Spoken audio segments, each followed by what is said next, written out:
कन्नौज जिले के कलेक्ट्रेट पर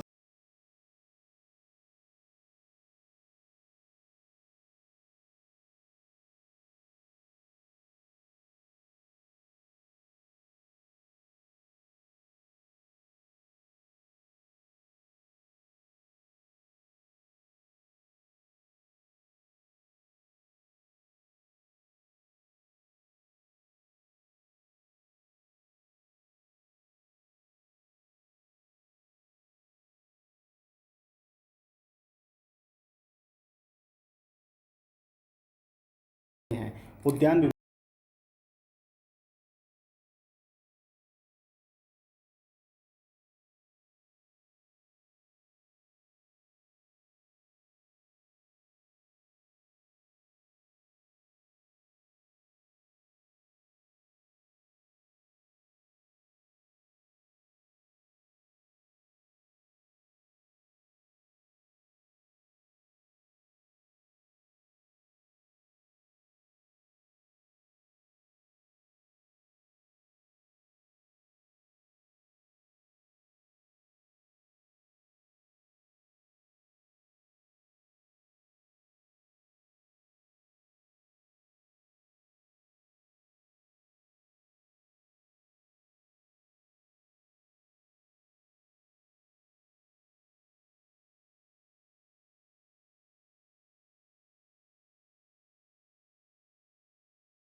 मेरा नाम शिवपाल सिंह है।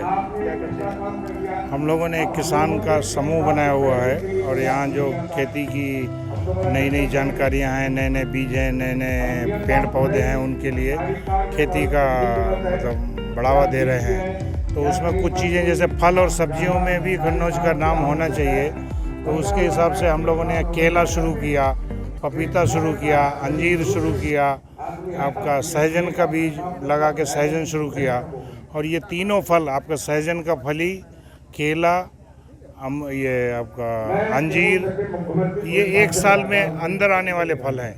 तो किसान को इमीडिएटली एक साल में ही वो पैसे मिलने शुरू हो जाते हैं और ये फसल 3 साल तक चलती है। वही पौध 3 साल तक आप ले जा सकते हैं। तो इसमें केले में आजकल ये उद्योग इनका हार्टिकल्चर डिपार्टमेंट वालों ने टिश्यू कल्चर के पेड़ उपलब्ध कराए हैं। तो उसमें क्या है कि केला पहले उसकी जड़ निकाल के लगाई जाती थी, अभी क्या हो गया कि उसको टिश्यू कल्चर का बिल्कुल छोटा पेड़ है, उसको आप ये बिल्कुल लेबोरेटरी में तैयार किया जाता है टिश्यू निकाल के। तो ये 1 इंच, आधा इंच, फिर ये इतना बड़ा होता है, आप हाथ में लेके घूम सकते हैं। ये केला लगाने से आपको 14 महीने में पहली फसल, दूसरी फसल जो है आपको 12 महीने में, उसके बाद वाली फसल 11 महीने में मिल जाएगी। मतलब 3 साल में आप 3 फसल ले सकते हैं। अगर आय की बात करें तो कुछ आय किसान, हाँ, आय की बात अगर करें तो ये आप समझ लीजिए कि प्रति एकड़ लगभग 3,500 से 4,000 पौधे लगते हैं इसके। और अगर एक पेड़ में एक फल का गुच्छा आता है, उस फल के गुच्छे की जो वजन होता है, क्योंकि हमारा केला किसान का वजन से बिकता है, तो वो जो केला है वो 30 किलो से लेकर 60 किलो तक का वजन होता है। उसमें लागत इसमें करीब करीब 4 लाख रुपए आती है साहब पहली साल, क्योंकि उसमें बीज की कीमत भी शामिल है।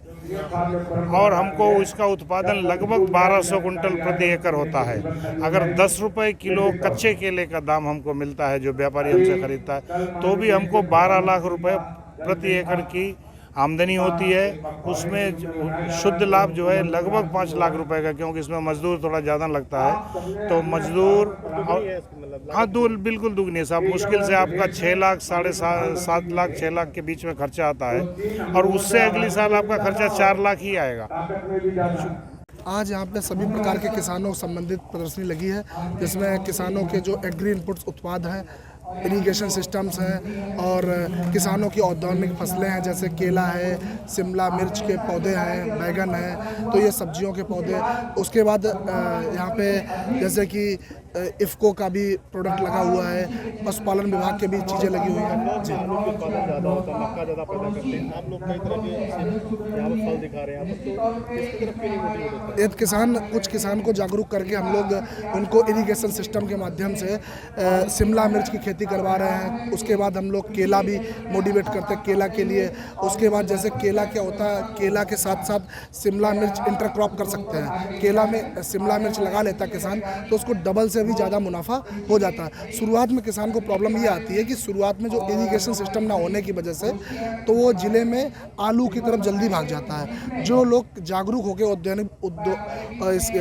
उद्यान विभाग की तरफ से उसमें से जैसे जो भी औद्योगिक फसलें करता है तो उसमें सरकार द्वारा कुछ सहूलियत भी मिलती है किसान को, और किसान उसमें सब्सिडी मिलती है। उसके बाद जैसे कि जो भी करता है तो उससे मोर देन आलू और मक्का से भी ज़्यादा उत्पादन होता है और ज़्यादा आमदनी बढ़ती है किसान की। हमारे इस कलेक्ट्रेट प्रांगण में जब आज इस जनपद के स्थापना के आज 25 वर्ष पूरे हुए हैं और उसका एक बड़ा ही अच्छा आयोजन रहा है। इसमें किसानों को नई जो तकनीक है टिश्यू कल्चर से और ड्रिप इरिगेशन के बारे में कैसे खेती कर सकते हैं उसके बारे में भी अच्छी जानकारी दी गई।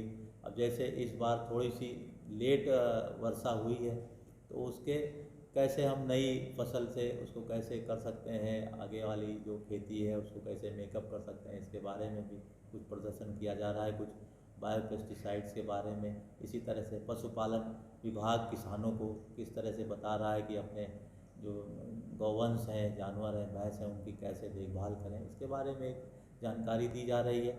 कुछ यहाँ के इतिहासकार, बहुत ही सम्मानित गुरुजन, वो लोग भी आए, उन्होंने भी यहाँ के गौरवमयी जो यहाँ की संस्कृति और समृद्ध इतिहास जो रहा है उसके बारे में भी चर्चा हुई।